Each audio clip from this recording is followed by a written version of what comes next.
Hey, what is going on, guys? This is Broku, and welcome back to another Dragon Ball video. And in this video today, I wanted to compare Dragon Ball GT and Dragon Ball Super, and to say what I like and dislike about both, and which one is a better show. So, before we get in this video, please leave a like if you do enjoy, comment down below, tell me your thoughts. Which do you like better, GT or Super? Or do you just hate both? Also, subscribe if you are new, turn on notifications if you want to see more of my videos, and also, feel free to follow me on Twitter. So, obviously, Dragon Ball Super is not over yet. For those of you watching in the future, we're about a week away from getting to see Goku finally square off against Jiren in the Tournament of Power. Anyways, so guys, GT aired for a total of 64 episodes. Meanwhile, Super has blown past that with over 100 episodes and counting. Now, I'm not a GT tard or a Super tard. I genuinely like both of the series, but I've also been critical of both of them as well. Now, it was only just a few months ago where I actually finished watching GT, and overall I thought it was a pretty good series. Now, in my opinion, the beginning of the show was absolute garbage. I thought it was really stupid for them to make Goku a kid again. And it was weird because it seemed at the beginning that the point of this was to make Goku weaker. And at first it seemed that way because it took him a while to go Super Saiyan again, but Goku fought Reldo, who was stronger than Buu in his base form, and Goku was much stronger than him. And also, Goku in his base form was able to effortlessly take on his two sons, Gohan and Goten, and they were both Super Saiyans at the time. So Goku really either was extremely strong before he became a kid, or he didn't really lose much of his powers, or he was just able to gain it back really fast. So yes, around a year had passed between the beginning of GT and this point in the beginning of the Baby Saga. He could have gotten stronger, but it doesn't really make any sense. Also, not only does Goku achieve Super Saiyan as a kid in a year, he's able to go Super Saiyan 3 as well, which doesn't make sense even more because if Goku's adult body could barely handle it, his kid body shouldn't be able to do it at all. But besides that, we also had the Para brothers in the beginning, and that was just absolute cringe. I was laughing while watching these episodes with the Para brothers, and they were not good laughs. I was laughing because of how cringy it was, and just how terrible it was in general. It was laughably bad. I feel like the beginning of GT was just them trying to deviate themselves from Dragon Ball Z and try to recapture the magic of the original Dragon Ball. But they just did it in a terrible way. If they were actually able to adapt the original Dragon Ball comedy to GT, it would have been a good beginning. But they just could not adapt it very well, and they just kind of shat on the whole originality of it. I could not really get excited for these episodes in the beginning, and the action felt subpar. This all changed when the Fire Nation attacked. Okay, but no, seriously, this all changed when the Baby Saga started. Or Baby Arc, whatever you want to call it. Baby was such a cool villain. I like how Baby was connected from the first arc of the show, which was Baby was created by Dr. Mew. And it was great how Baby started off as a very weak person, but then continuously gained strength, progressed in strength, as he kept overtaking people's body until he would become strong enough to take on the main Z fighters. And this led to us actually getting to see a grown-up Goten fight a bit before Baby would take his body. And eventually takes the body of Vegeta, and then we get Baby Vegeta, who looked badass and was just genuinely evil. And so Baby at this point had literally taken over the bodies of Earth's population, which is a very evil thing to do. Now, would you rather be killed, or would you rather have an evil person take control of your body completely? Honestly, I would rather die at that point. So I think Baby controlling everybody on Earth is more evil than Buu killing everybody on Earth. It took Goku achieving a new transformation to defeat him, the amazing Super Saiyan 4. Super Saiyan 4 is such a good looking transformation. I think it makes more sense and is more Saiyan-like anyways. It's like a mastered beast state. Just look at the Super Saiyan 4 form. Just look at it. Now look at Super Saiyan Blue. Yeah, Super Saiyan Blue looks good, just not as good as Super Saiyan 4. Super Saiyan Blue is just a different color palette of Super Saiyan 1. One thing that I think GT did do wrong was Oob. Oob was a reincarnation of Buu, who then trained with Goku for 5 years. And you're telling me he is this weak? Baby Vegeta made him look like fodder, and even when he fused with Fat Buu, he still wasn't enough. Remember how strong fusion was supposed to be? Yeah, how is the now Majub not even comparable to Goku? And so next we get the Super 17 arc, and so yes, the great thing about GT in my opinion is that the arcs actually feel connected. They have to go back to collect the Black Star Dragon Balls so the Earth doesn't explode. They meet Dr. Mew and Baby along the way, who ends up being the next villain.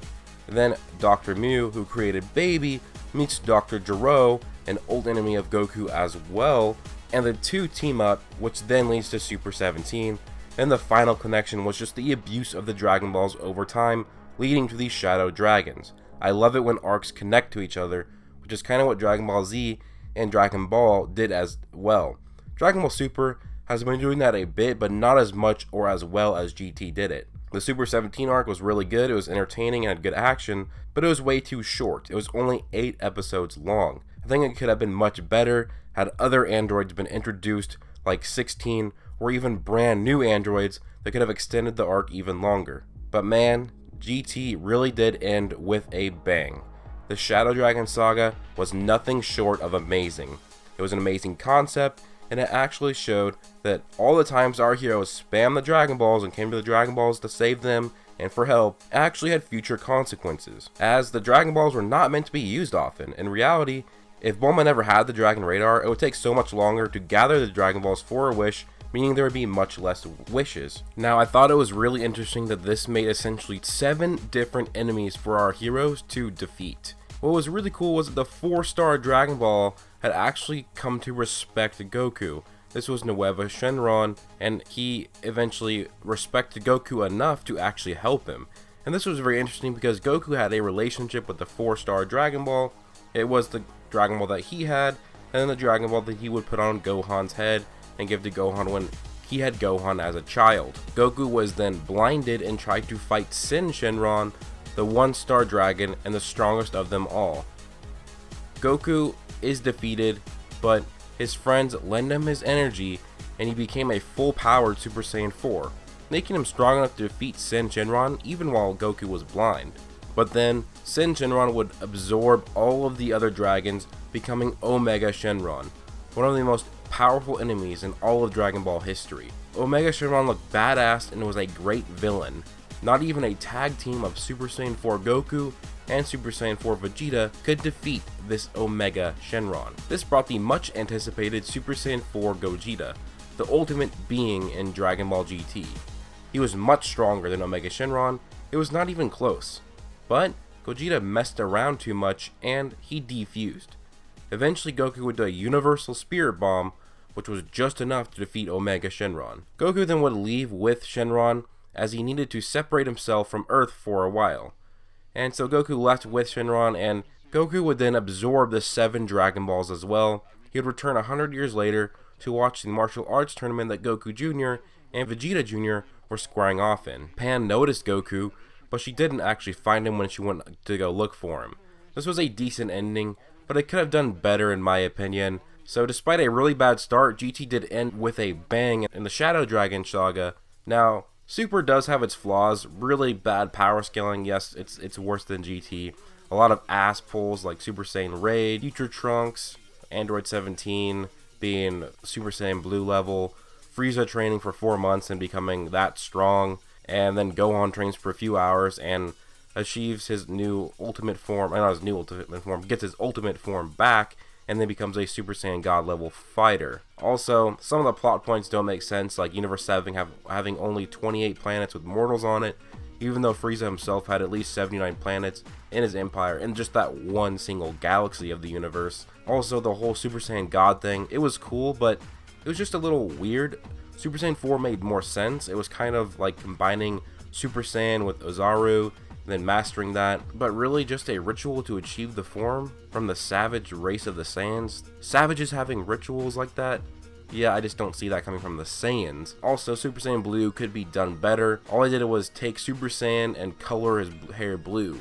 So I'm not really talking too much about Super because it's a lot, more simpler to talk about. Plus, most of you guys have probably seen Super, and it's probably been a long time since you've seen GT, so I just want to talk about GT even more. And I've talked about Super a lot on this channel and what I've liked and disliked about it, so I just feel like I don't need to talk about it as much. So in summary, GT had a really good connected storyline, but overall Super does have a bit better of a storyline despite not being as connected and making as much sense.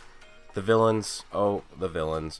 Well, in Super there is Frieza for the third time. I start with Frieza because I never really counted Beerus as a villain anyways. We then have Goku Black and Zamasu, and that is really our only villain so far.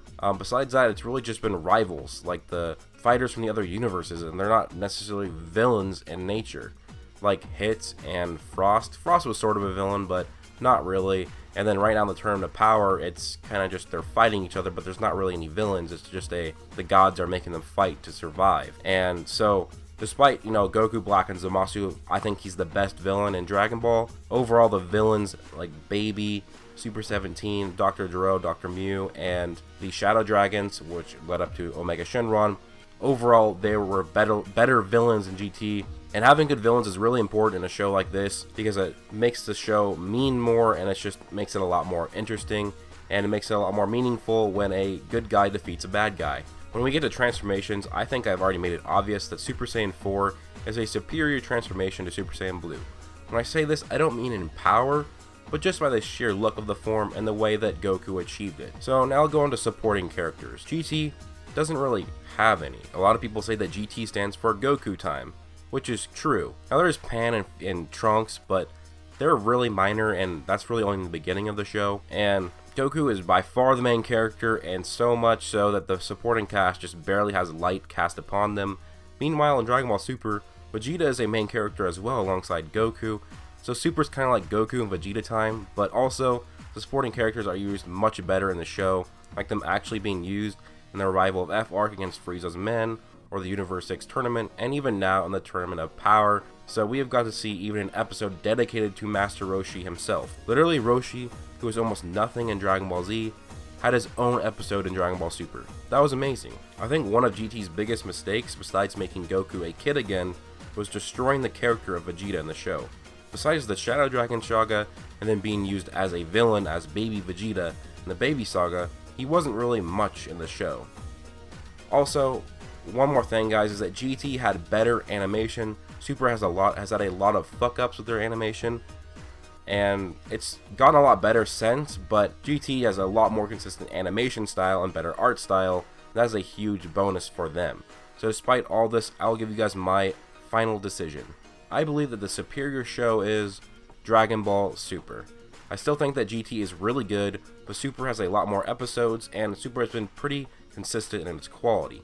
Super also increased the scale of the show, introducing multiverses, gods of destructions, and their angels, also Xeno and the Grand Priest. Which I do believe this was a step in the right direction, but what do you guys think? Do you agree with this? And just let me know down in the comments below, guys. Also, leave a like if you did enjoy, subscribe if you are new, turn on notifications if you want to see more of my videos, and also feel free to follow me on Twitter. Thanks to my Super Saiyans on Patreon, Daraj Payton, the Awesome Guy Who Only Supports Broku on Patreon, and Zach Trotaku. Thank you guys so much. Also to my Super Saiyan 2s, Mystic Ghoul and Israel Flores. You guys are the best. Thank you guys so much. If you guys want to become a Patreon supporter, go to my Patreon and get a shout out at the end of all my videos by becoming a Super Saiyan or a Super Saiyan 2. But anyways, guys, hope you guys have an amazing day. Peace out.